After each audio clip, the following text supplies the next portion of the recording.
దేవునికి స్తోత్రములు. దేవుని బిడ్డలారా అంతా క్షేమంగా ఉన్నారండి. ప్రతిరోజు ప్రభువారు చక్కటి వాగ్దానాల ద్వారా మనతో మాట్లాడి మనల్ని ఎంతగానో ఆశీర్వదిస్తూ ఉన్నారు. ఆయనకే మహిమ. అంతా క్షేమంగా ఉన్నారండి. ఈరోజు దేవుని వాగ్దానం ద్వితీయోపదేశకాండం 4:31. నీ దేవుడైన యెహోవా కనికరము కల దేవుడు గనుక నిన్ను చేయి విడువడు.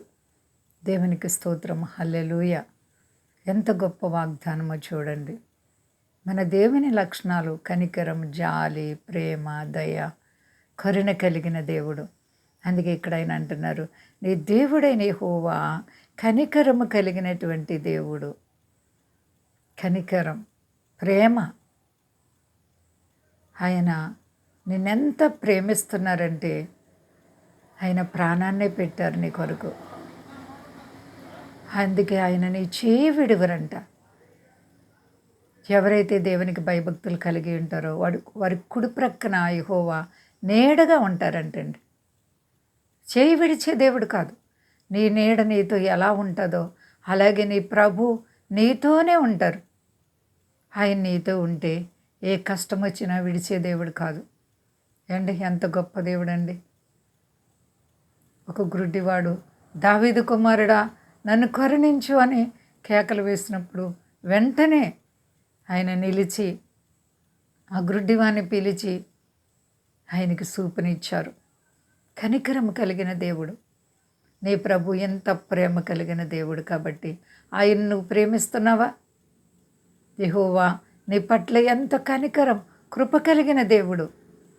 కాబట్టి సహోదరి, సహోదరా, నీవే పరిస్థితుల్లో కూడా కృంగే పని లేదు. నీకున్నటువంటి ప్రతి సమస్య దేవుని పాదాల దగ్గర పెట్టుకో. ఆయనతో నీ జీవితాన్ని కట్టుకో. ఎడతెగక ప్రార్థించు. ఆయన సన్నిధిలో మొర్రపెట్టు.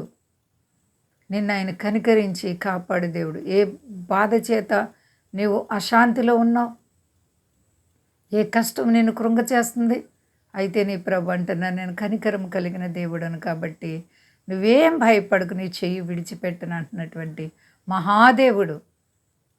ఎవరండి మనకి ఇలాంటి వాగ్దానం చేసి నెరవేర్చేది? భర్త, పిల్లల, కుటుంబమా? ఎవరు? మనం శ్రమలో ఉంటే మనల్ని ఎవ్వరూ పట్టించుకోరు. మన బంధువులందరూ మనకు దూరం అయిపోతారు. కానీ నీ ప్రభు అయితే నీకు కనికరం చూపించి నీకు తోడుగా ఉండి చెయ్యి విడవకుండా కాపాడడానికి ఇష్టపడుతున్నటువంటి మహాదేవుడు. కాబట్టి ఆయన చిత్తములో మనందరము కూడా భయభక్తులు కలిగి నడుచుకుందాం. క్షేమంగా ఉన్నారండి. ప్రార్థించుకుందాం. ప్రేమ నమ్మకమైన మా యేసు ఎంత గొప్ప దేవుడు ప్రభువా. అవును తండ్రి, నీవు కనికరం కలిగిన దేవుడు, ప్రేమ కలిగిన దేవుడు, జాలి కలిగిన దేవుడు, కృప కలిగిన దేవుడు. నీ ప్రజల పట్ల నీవు ఎల్లప్పుడూ మేలు చేసే దేవుడు. ఏ బిడ్డలకి ఏ కష్టాలు, వ్యాధులు, ఆర్థిక పరిస్థితుల్లో నలిగిపోతున్నారు అట్టి బిడ్డలకు యేసు నామములో ఇప్పుడే విడుదల కలుగును గాక. మా దేశాన్ని, దేశ నాయకులను కాపాడండి. మా దేశ ప్రజలందరినీ రక్షించండి. అలాగే మీ దాసులను కాపాడి మీ నామం గొప్ప చేసుకుని ఘనత పొందండి. శక్తి గల యేసయ్య నామమున అడుగుచున్నాను తండ్రి. ఆమేన్. అందరికీ వందనాలండి. మా కొరకు, పరిచర్య కొరకు అందరూ ప్రార్థించండి. ప్రభువారు మిమ్ములను, మీ బిడ్డలను, మీ కుటుంబాలను దీవించి ఆశీర్వదించును గాక. ఆమేన్.